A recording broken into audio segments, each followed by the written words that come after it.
Today on Blue 58, the Packers have a new defensive coordinator. Welcome to the Jeff Hafley era. Blue 58! Hello and welcome to another episode of Blue 58, the one and only podcast of thepowersweep.com. I'm your host, John Meerdink, and I'm happy to be with you here for another episode. We got a new defensive coordinator. The Packers have hired Jeff Hafley, most recently of Boston College, but previously of Ohio State and San Francisco and Cleveland and Tampa Bay and a whole bunch of other places. So let's get to know this guy. Well, before we get to know him, let's talk initial reaction and then unpacking the reaction a little bit. Right out of the gate, I have to admit I was a little bit bewildered by this. Just so unexpected, so out of nowhere.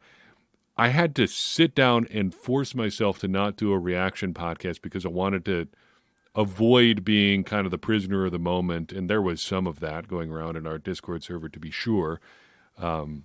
Just the unexpected nature, given some of the guys that the Packers had talked to in this process, seeing a guy like Hafley, who is not, I think, a household name, get the gig, it came out of nowhere.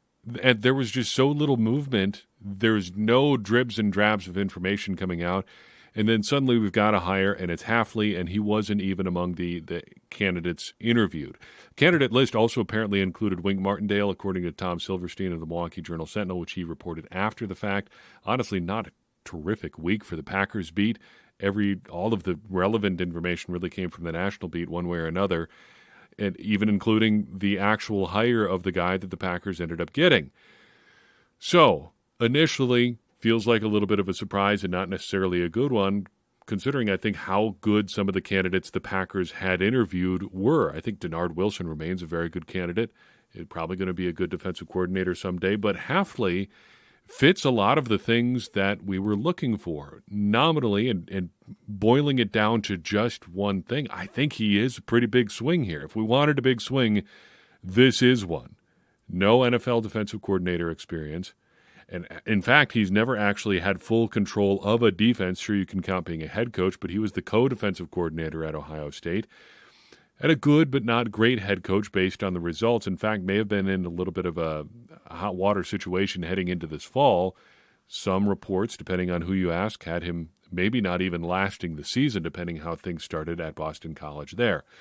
But as I've researched more, as I've settled into the reaction here a little bit, I think I really like Jeff Hafley, and I think there's a lot to like about him. So I'm going to share as many details about him as I've been able to uncover, most of which I think have been covered at least in part elsewhere, but not in the way that we are going to cover them. We're going pretty deep here, and I've got some good quotes and good information from just about every stop on his coaching journey. So basically, want to start with the details and history of his career here, then talk about what some of his scheme stuff is going to look like, hopefully, and then dive into what some of the people have said about Hafley, and then talk a little bit more in his own words, like who is this guy? What does he see himself as? So that's the plan. We've got a lot to cover, so let's start covering it. The Jeff Hafley experience begins back in 2001. His first coaching gig is at Worcester Polytechnical Institute, a D3 college. Stayed there for just one season before he jumped over to become a defensive assistant at Albany. Was there for a few years, first in that capacity, then was a defensive backs coach for a couple of years there as well. Then he jumped over to Pittsburgh, where his coaching career really started to take off. 2006 and 7, he's a defensive assistant there. 2008, 9, and 10, he's a defensive backs coach. Dave Wannstedt was the head coach at Pittsburgh at the time, had great things to say about Hafley when he was promoted. This in particular, quote, Hafley is an outstanding young coach who is highly driven and ready for this opportunity. Jeff played a vital role in our weekly defensive planning this year. His knowledge, organizational skill, and rapport with our players and staff have made him a tremendous asset for Pitt, end quote. That is something you will hear a lot about Hafley. Great relationships with players everywhere that he goes. Worked with a bunch of different notable people at Pitt as well. Head coach Dave Wannstedt, who pops up a couple other places in his coaching journey. Coach Darrelle Revis when he was at Pittsburgh, but also connected with future Packers coaches Brian Angelicio, who was Packers tight end coach here a couple years ago, Frank Cignetti, who was the offensive coordinator and quarterbacks coach for Pitt, coached quarterbacks for the Packers in 2018, and offensive assistant Luke Getsy, who held a variety of roles with the Packers then about 15 years later. From Pitt, he jumped over to Rutgers, where he hooked up with Greg Schiano. He coached defensive backs for Schiano at Rutgers in 2011, and he was brought to Rutgers in part because of his recruiting prowess. There's a local recruit from the New Jersey area, Max Isaka, who was originally a Pitt recruit and ended up taking a lot of time to consider his switch over to Rutgers, in part because of Hafley. He said at the time, quote, "I think Coach Jeff, on the whole, East Coast really is the best recruiting coordinator. Coach Schiano played his cards right there. I don't have a clue what I'm going to do now because Coach Hafley was the one guiding me through the whole process," end quote. Again, not a quote in isolation there. A lot of people had similar things to say about Hafley. In Rutgers, he worked, of course, with head coach Greg Schiano and offensive coordinator Frank Cignetti, who worked with Schiano there as well. Schiano jumps up to the NFL the next year, 2012, and takes Hafley with him. He's the assistant defensive backs coach there in 2012, gets promoted to safeties in 2013. While he's in Tampa, he works with Bill Sheridan, their defensive coordinator, again with Brian Angelicio, who's the tight ends coach there. Ends up coaching Rondé Barber and Darrelle Revis with the Buccaneers there as well during his couple seasons there. From there, he jumps over to the Cleveland Browns for the 2014 and 2015 seasons. If you remember correctly, you may not remember this at all, and why would you? But Mike Pettin was the defensive coordinator with Rex Ryan in Buffalo for a single season in 2013. And the Browns job just kind of came out of nowhere for him, where he was named the head coach of the Browns. It came so out of nowhere that he was hiring people for the Bills for their next staff for 2013 before he was offered the job in Cleveland. January 17th, 2014, the report is that Jeff Hafley was named a defensive backs coach with the Buffalo Bills to work with Mike Pettin. 11 days later, January 28th, Pettin is named the head coach of the Cleveland Browns and brings Hafley with him to Cleveland and ends up putting together a pretty spectacular staff there in Cleveland. Hafley, while he's in Cleveland with Mike Pettin, works with a whole bunch of other guys who have both coached with the Packers and coached throughout the NFL. Packers coaches in Cleveland: Mike Pettin, Sean Menenga, Brian Angelicio, and Ryan Downard, who is still with the Packers today. But other NFL coaches on that coaching roster: Kyle Shanahan, Mike McDaniel, Bobby Babbage, Aaron Glenn, Anthony Weaver, who's currently the Ravens assistant head coach and defensive line coach, Kevin O'Connell, the Vikings head coach. All of those guys were with there in 2014 and 2015. As an aside, it's amazing that of all those guys on the Browns staff in 2014 and 2015, the Packers have hired Pettin, Menenga, Angelicio, and Downard, none of whom have made a terrific, huge impact in Green Bay to this point. It's just a little bit funny how that's worked out. You got a bunch of well-regarded guys on this staff, and the Packers have so far nabbed none of them. Let's hope that Hafley is the exception to that rule. Also rubbed shoulders with a bunch of notable players there in Cleveland as well. He coached Joe Hayden, who made the Pro Bowl in 2014. He coached Dante Whitner, who was an All-Pro in 2014. Jim Leonard was there as a player. Tramon Williams was there as a player. Tashawn Gibson was there as a player. Also, later as a Packer, Ibrahim Campbell played with the Cleveland Browns there as well, did a lot of stuff under Mike Pettin in Green Bay over a couple years too. Then I think you can say that Hafley gets his real big break there, because even though his star has been rising, Tampa Bay, Cleveland, things really take off for him when he connects with the San Francisco 49ers. He is there from 2016 to 2018 coaching their defensive backs and works with a bunch of different notable guys. Again, there he's working under defensive coordinator Jim O'Neill, who had been the coordinator in Tampa under Greg Schiano, and then gets the same gig under Chip Kelly in San Francisco for a year. He meets up with Kevin O'Connell again. He's there with Robert Saleh. He later, that we're messing up the timeline a little bit there, but Hafley survives the transition from Chip Kelly to Kyle Shanahan, and then Saleh comes on as the defensive coordinator. Under Saleh, he works with Johnny Holland, the former Packers player, who's the linebackers coach in San Francisco. He works with, initially, defensive quality control coach D'Amico Ryan, who bumps over to linebackers, now the head coach in Houston, after getting a shot as the defensive coordinator in San Francisco. Also, defensive quality control coach Bobby Slowick is there. He's now the offensive coordinator in Houston. Also, a little guy named Adam Stenovich happens to be the offensive line coach there in San Francisco, as well as pass game coordinator Mike LaFleur, a brother of Matt LaFleur. In San Francisco, Hafley coaches a couple notable defensive backs, Antoine Bethea, who's probably more notable for his time with the New York Giants, but also Richard Sherman, who was good with the 49ers but great with the Seattle Seahawks. Sherman really likes Hafley. And you don't have to love Richard Sherman. You can think he's a loudmouth. You can think he's arrogant or cocky or whatever. But there's two things that I think are true about Richard Sherman. One, he knows football. And two, he's going to shoot straight with you. He's not going to blow smoke. And when asked about Hafley, here's what Richard Sherman had to say. Do you like Hafley? What do you like about him? His preparation is some of the best I've seen. You know, I've had some great defensive back coaches, some great defensive coaches, defensive minds, and he's right up there. He's with his preparation and how he breaks down film and how easy and simple he makes the game plan sound and how easy he makes it for guys to understand. Like, he paints a very vivid picture of what you're going to see, and it's all about executing. So there you have it, from a all-pro, Pro Bowl, Hall of Fame caliber player, another guy saying this guy knows how to explain stuff to people. Importantly, in San Francisco, Hafley crosses paths with Ryan Day, who gets a job at Ohio State, eventually becomes the head coach at Ohio State. He brings Hafley over to be the co-defensive coordinator and defensive backs coach in 2019. I don't want to fixate too much on the college stuff for a couple of reasons. First, at Ohio State, you've just got a stacked roster, so the scheme stuff doesn't really matter. And then at Boston College, the way you have to scheme in college is so different from the NFL that I don't want to spend a whole lot of time obsessing about what he did there, aside from some philosophical things, which we'll touch on in a little bit. But Hafley does cross paths with a bunch of notable players at Ohio State: Jeff Okudah, Chase Young, Jordan Fuller, Damon Arnett, Jonathan Cooper. It's a long list. There's way more guys. Pete Werner was on that team. A bunch of guys who ended up playing in the NFL were on that roster in 2019.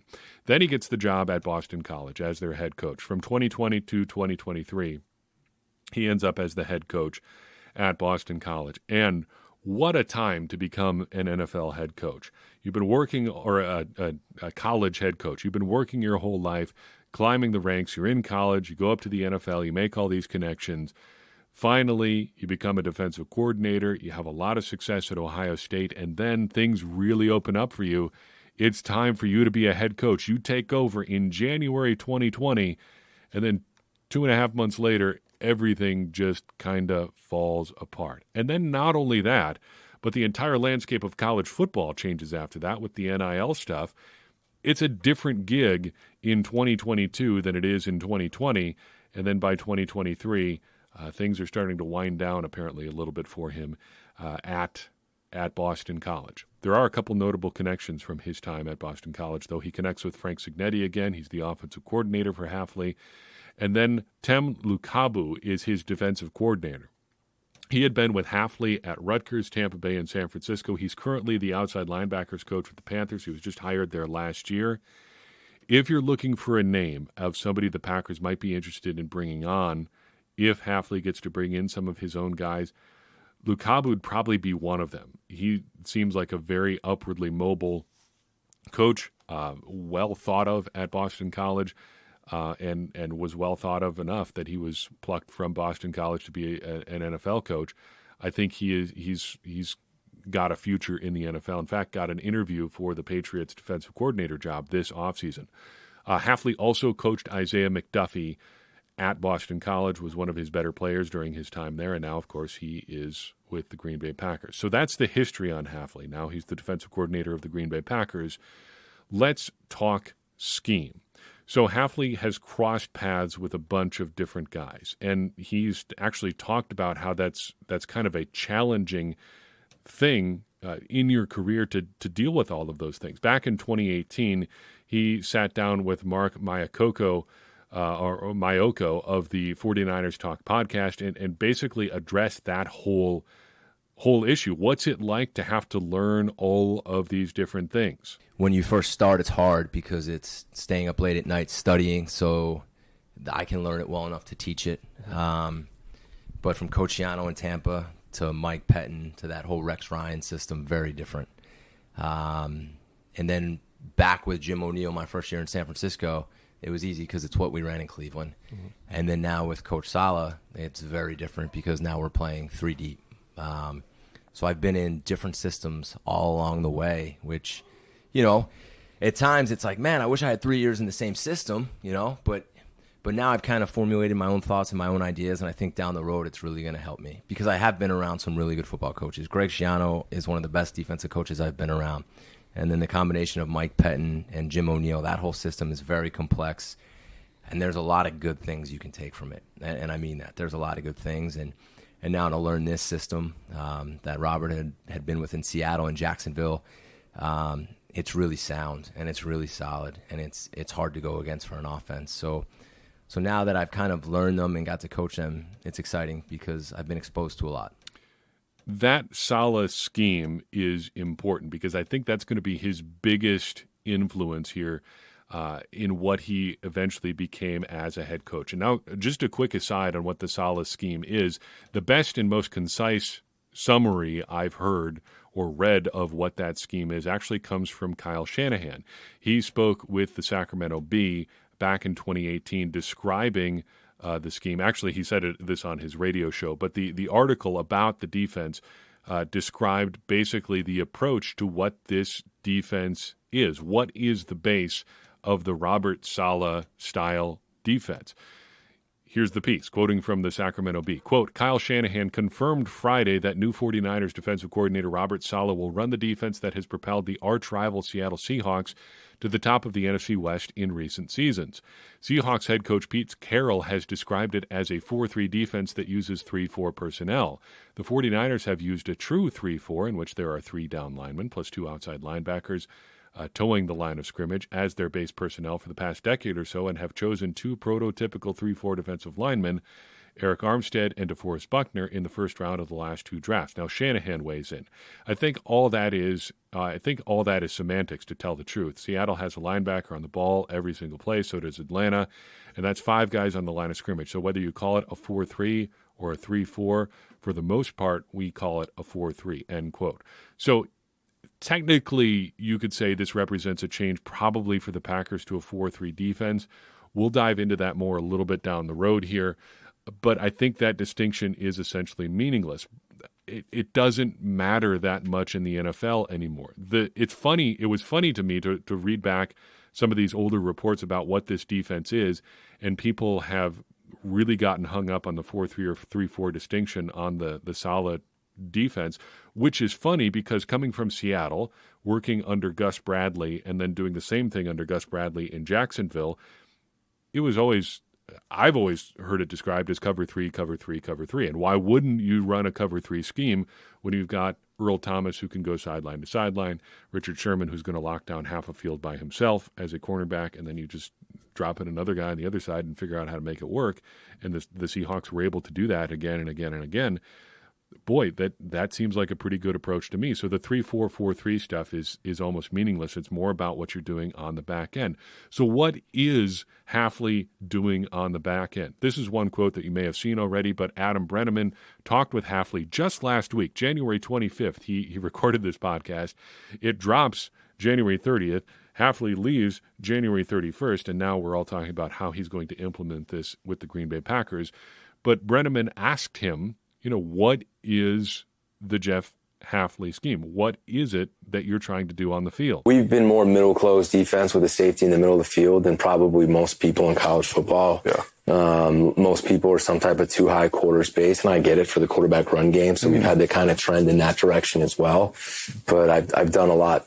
At least a starting point with the middle close with 4 down linemen. Very similar to what we did in San Francisco and Ohio State, and a lot of people doing in the NFL. But I've started to adapt and create different one high shells, which really play like two high shells and get extra guys in the box. Yeah. You just got to stop the quarterback run game. So it's almost when I talk to my friends in the NFL and we talk defense together, it's almost a different game. Yeah. So that's, again, mostly about the coverage stuff. When you talk about the scheme, the first thing he does not talk about is his front. He's not talking about what the defensive linemen are doing, what the pass rushers are doing. He wants to talk about the defensive backs because that is the real difference in a lot of schemes today. But you say, John, you always say that scheme is secondary to players. So what kind of players does Jeff Hafley want? Has he ever talked about that? Yeah, actually, he has. We're returning now to the 49ers Talk podcast and Mark Mayoko, who asked Hafley, when you're looking at this Robert Saleh-style defense, when you're looking at the cover 3 stuff that you want to do, what are you looking for from your defensive backs? What kind of things are you thinking about? Here's Hafley's answer. You look at the safety spot, your strong safety needs to be more of a bigger linebacker type, enforcer guy you want in the box. At the same time, he has to have man-to-man skills because he is going to be in man, and he is going to have to carry verticals in certain zone coverages that we have. Your middle that gets mostly against tight ends. And against tight ends for the most part. But there's times if you have the right guy and you can match him up against wide receivers, it's a benefit to the defense because now they don't know, are we in man or are we in zone? So if you're fortunate to get a guy like that, that's very helpful. As far as the free safety goes, you want a guy who can, what we call, go red line to red line and really roam that back end and make plays from sideline to sideline and track inside out on the ball and get the ball carried down when things pop open. Those are his primary responsibilities.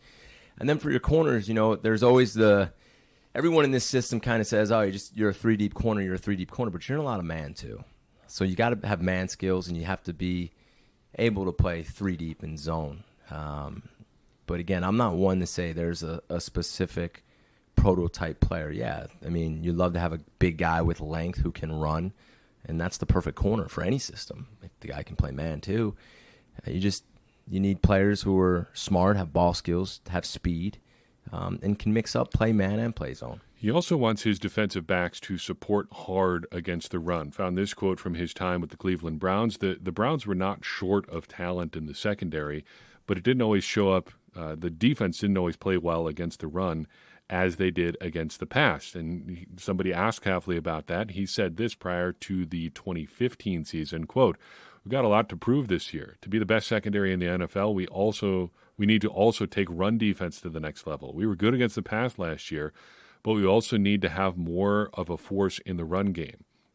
We will, and that has been emphasized. We're going to tackle better. We are going to get down. We are going to read our keys better. We are going to know that it's not just about stopping the pass. We are going to stop the run. Sometimes you get too much put on the defensive line and linebackers when it comes to run defense. We've got a lot to do with that too now. It's not just the pass is good, we're good. A lot of those pass breakups could be the defensive line batting down a pass or quarterback hurry or some kind of ball disruption. We're all in this thing together. If we're going to be the best, it has to be run and pass. So that's a bit of a difference from the defensive backs kind of approach previously as well. We've been looking for more out of the front, out of the defensive line and linebackers, but it just hasn't quite been there from the defensive backs as well. Hafley is not ignorant of that. He wants things to change. So there's the timeline. There's a little bit about the scheme. We'll talk more about the scheme here in a second.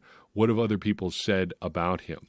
Well, I want to bring up the quote from Matt LaFleur in the Packers.com official press release because it aligns so well with what so many other people have said about Hafley. Quote, "Jeff has had success at every stop of his coaching career with an impressive track record for developing players at every level. We look forward to him leading our defense," end quote. There it is again, talking about developing players, implementing schemes, stuff like that. And he does it with a specific style that has stood out to people before. Here's the Boston Globe, February 2021. Quote, "Boston College football coach Jeff Hafley won his press conference by exuding enthusiasm and competence without being over the top. The new coach also needs commitment from the administration to support him, maybe starting with the practice facility," end quote. You can turn it into a marketing pitch too, but enthusiasm and competence. I would say that tracks with what I have read and heard of Hafley as well. Of note, speaking of the kind of person that he is, He was there with Boston College offensive lineman Zion Johnson when he was drafted in the first round of the 2022 NFL Draft. Hafley was one of the people there to congratulate him. I think that says a little bit about his character as well. So let's hear a little bit more from the man himself. We've already talked about what he said about defensive backs and wanting them to get involved. We heard a little bit about his thoughts on the scheme. What does he think about Jeff Hafley as a person? Well, here's a quote. As he came on board in early 2020 with Boston College, he said this in his introductory press conference, quote, "I don't just see myself as a football coach. In order to lead, you have to get to know people. You can't lead people unless you get to know them. How do you get to know people? It takes time. It takes effort, but that's life. That's the most important thing to me is the relationships I have with people, with my family, with the people I get to coach. And we will put that time in. It becomes special," end quote. Just for a little bit more behind the scenes on who Hafley is as a person, here's a little anecdote from Trevor Haas, a Boston Globe correspondent, from a story in November of 2022. Quote, "Boston College football coach Jeff Hafley keeps a card with his father's name on it near his computer as a constant reminder to push through challenging times. When Hafley coached at Pittsburgh in his late 20s, he learned that his father, Greg Hafley, had colon cancer and was given 3 weeks to live. Doctors told Greg that chemotherapy may kill him faster, but he elected to do it. He'd rather fight through it and know that he fought than just let it kill him," Hafley said. Hafley at times had to carry his father out of chemo sessions because he was too weak to walk, but he is forever grateful that his father showed him the value of resilience. Greg Hafley ended up living for an additional year, and Jeff cherished those extra moments they spent together before he died November 14th, 2011. "If he can fight through that, what can't I fight through?" said Hafley, who spent the 2011 season closer to the family home in New Jersey while on Rutgers' staff. "When things get hard and you lose games, that's where my mind goes. If I can't be inspired to fight and coach and play a game that I'm blessed to coach and he can go through that, then I'm not a real leader. That's probably the biggest inspiration in my life," end quote. Powerful stuff. I think that needs no extra explanation. On a lighter note, back to the Next Man Up podcast, Adam Brenneman asked him if he still keeps tabs on the NFL at all, and he said he did. Here's some of the scheme stuff that he watches at the NFL level. But I still try to watch a lot of NFL tape to stay updated with what the trends are in that league too. And you can see, like, everyone was running the Seattle defense, and there's still a lot of teams doing that. And now Coach Fangio's defense, it's that whole cult of people are doing that. So those are fun things still to study. So big fan of the Rex Ryan, Mike Pettin tree, big fan of the Fangio stuff, but I think he is going to be more like Robert Saleh, hopefully, than some of these other guys that we've seen in Green Bay recently. So the bottom line after all this, we've talked about his coaching journey. We've talked about what people think of him. We've talked about what he thinks of himself, who he is as a person. Why did the Packers hire Jeff Hafley? First, I think because he's a teacher and a communicator. I think at the most basic level of football, I'm talking NFL football here specifically, but I think it can be any level of football. The scheme is always going to be secondary. The plays that you have are going to be secondary. A team that executes simple plays well, I think, is going to have an advantage over teams that are weighed down by the complexity of their scheme. And if you've got a complex scheme and the players to run it, by all means, do that. But a guy who can effectively communicate what he wants people to do, regardless of scheme, is going to have a leg up, because just executing is going to put you ahead of so many teams in the NFL. I mean, just look at how the Packers kind of fell apart against the 49ers at times. The George Kittle touchdown across the middle happens because Anthony Johnson Jr. goes the wrong way in a key moment. He covers the wrong guy. And instead of covering George Kittle coming down the middle, instead of being where he's supposed to be, he's someplace else, and Darnell Savage has no help over the top, and Purdy just lost one down the middle, and there's Kittle strolling into the end zone. If you can effectively communicate so people know where they're supposed to be, it doesn't matter how complex the rest of your scheme is, because you're going to avoid errors like that. But then secondly, I think they do like what Hafley brings to the team from a scheme perspective. He's got a very versatile background. He comes from an aggressive, attacking tree. He does different things with the personnel than what we've seen before. I think that is intriguing. Just the fact that he's different from Joe Barry and different from Mike Pettin, despite having some experience in the Pettin way of doing things, I think gives him a significant leg up, and that is great to hear. And I think this is a solid hire. This is what we were looking for. A big swing, and he does some different, interesting things on defense. To close, want to take a couple questions here. Got one that actually popped up before the last episode, but I think is extra applicable now because of who the Packers have ended up hiring. New Discord member Yojo Mojo, by the way, patreon.com/thepowersweep. Contribute any dollar amount per month, and you can have access to our Discord server, among other benefits. Fantastic place to hang out and talk football, and it's been a blast to be in there the last couple of days as everybody's reacted to this and shared what they're learning and hearing about Jeff Hafley. Anyway, that all aside, check the show notes for more information. Yojo Mojo asks this, quote, with the Packers interviewing Aden Dirty recently, who comes from a 4-3 defense, if Green Bay moved to a 4-3, how would the current roster likely fill those positions, end quote. So there's really two answers to this question. First, again, don't really worry about the 3-4, 4-3 difference all that much. Schematic differences are not going to matter that much as far as your base stuff goes. What's more important with Hafley and with just about any defensive coordinator in the NFL now is what they're doing on the back end. And the good news there is that Hafley seems to be a departure from what Barry was doing in that area. Then if you're going to be in nickel defenses anyway, which most teams in the NFL are, you're only going to have 6 people in your front regardless. So just do the math. If you've got 5 defensive backs in the field, that means there's only 6 other guys that can go anywhere else. Are you ever going to be in a 4-3 or a 3-4 if you only have 6 people in your front? No. 4 plus 3 is 7. 3 plus 4 is 7. If you're a nickel, you can't really be in a 4-3 or a 3-4. It just doesn't matter. But are there still some philosophical differences that matter? I think yes, in some ways. And it basically comes down to what you're going to have that 4th guy on the line doing.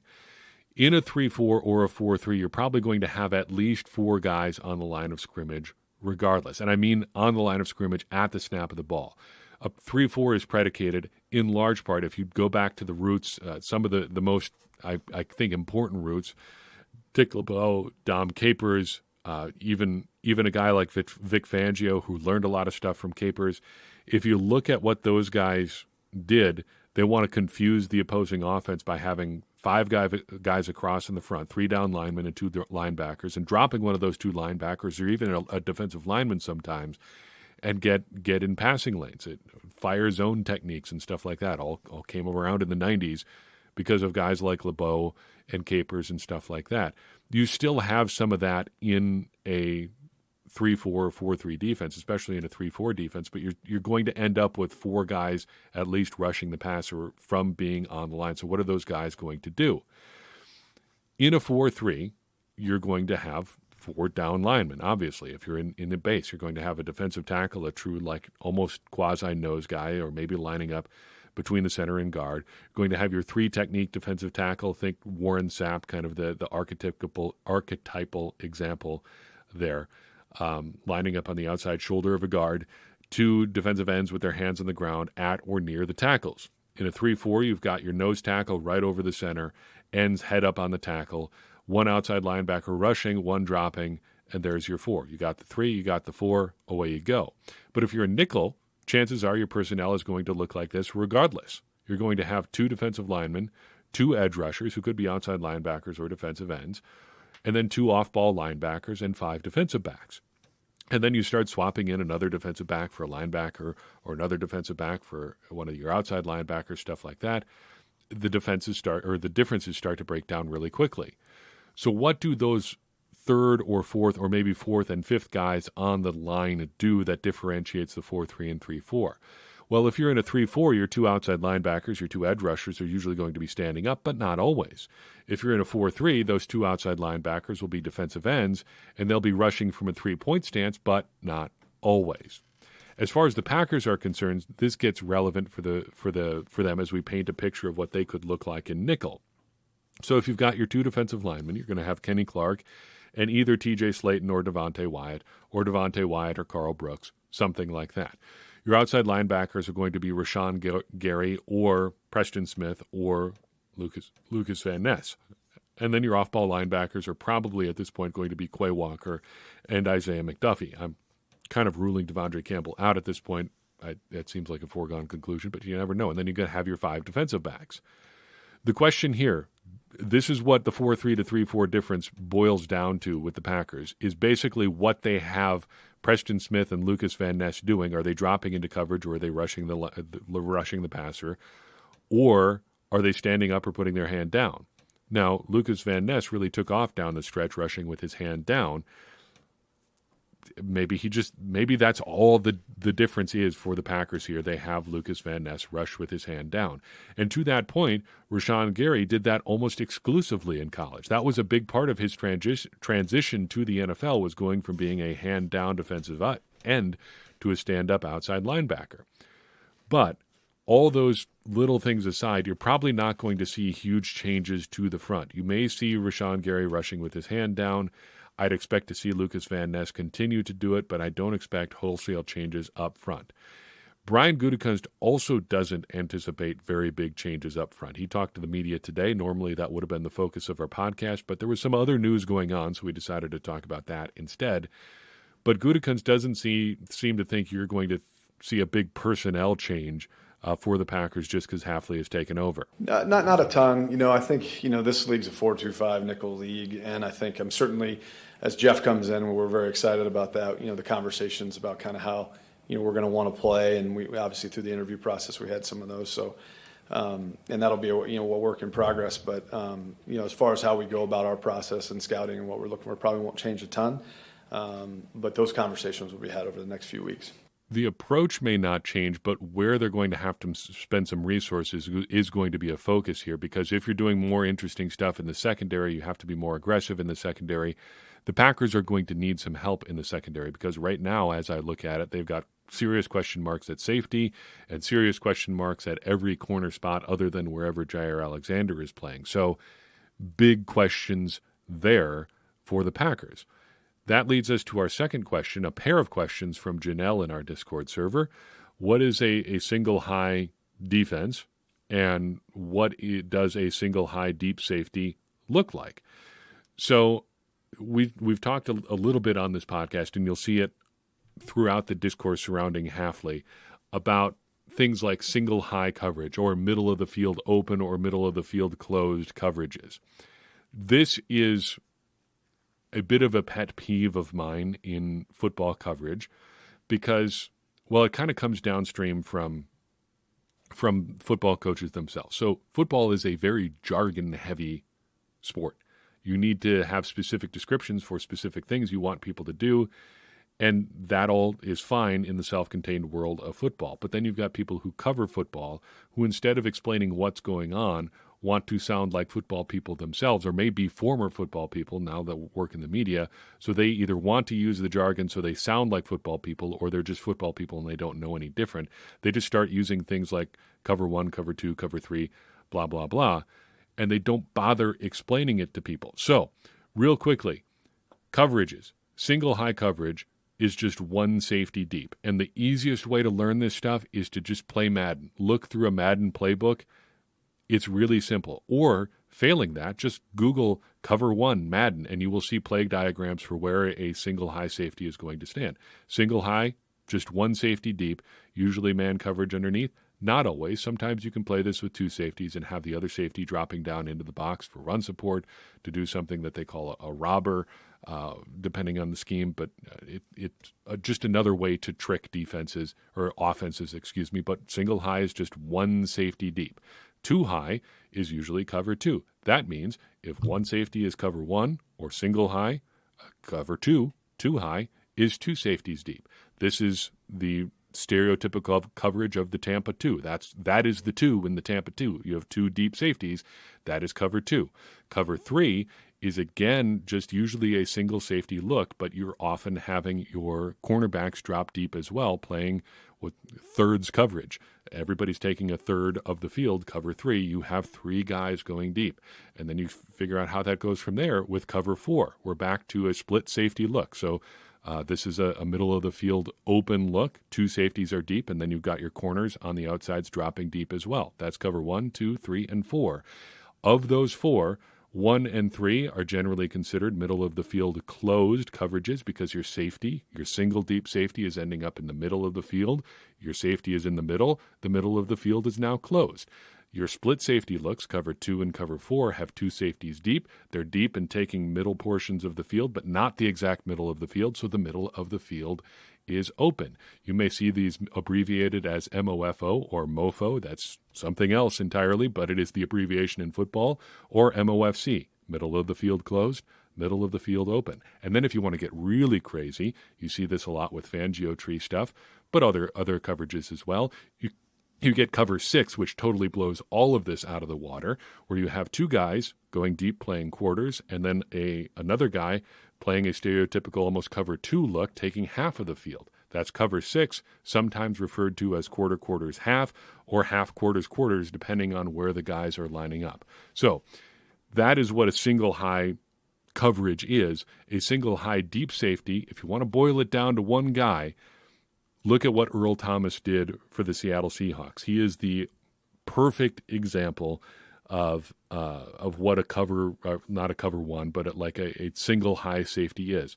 Sideline to sideline speed, ball hawking skills, and just being willing to come down hard against the run when he needs to. That's it. That's the whole package. And he was so good at it for so long that he helped hold down that defense. You could have a great defense just by having him and Richard Sherman and a third guy out there. And the third guy was often pretty good for the Seattle Seahawks as well, but Earl Thomas is that guy. So you're looking for a guy with that kind of range, with that kind of speed, who can play deep and just hold it down by himself. That's basically it. And I know we use that as an example in the last podcast of things that do not necessarily travel with your scheme. But that's the idea. You want to have somebody who can do that or at least approximate it, and that's going to get you on the road to having a good defense. So there's all I can give you on February 1st about Jeff Hafley. That was 14 pages of podcast notes, threw it in 42 minutes. That's all I've got for you. That's all I've got for you in this episode of Blue 58. I'm excited for the Jeff Hafley era. It's going to be different, and it's going to be exciting, and maybe we crash and burn. Who knows? But we'll find out together, and I'm excited to watch it come together. If you enjoyed this show, I would appreciate it if you would share it with somebody you think would enjoy it too. That's going to help more people find the show and get more people involved in this conversation you and I are having about the Green Bay Packers, which in turn is going to help all of us, me included, become smarter Packers fans. And as I always say, smarter Packers fans are better Packers fans, and better Packers fans are what we all want to be. I'm your host, John Meerdink. We'll see you next time on Blue 58.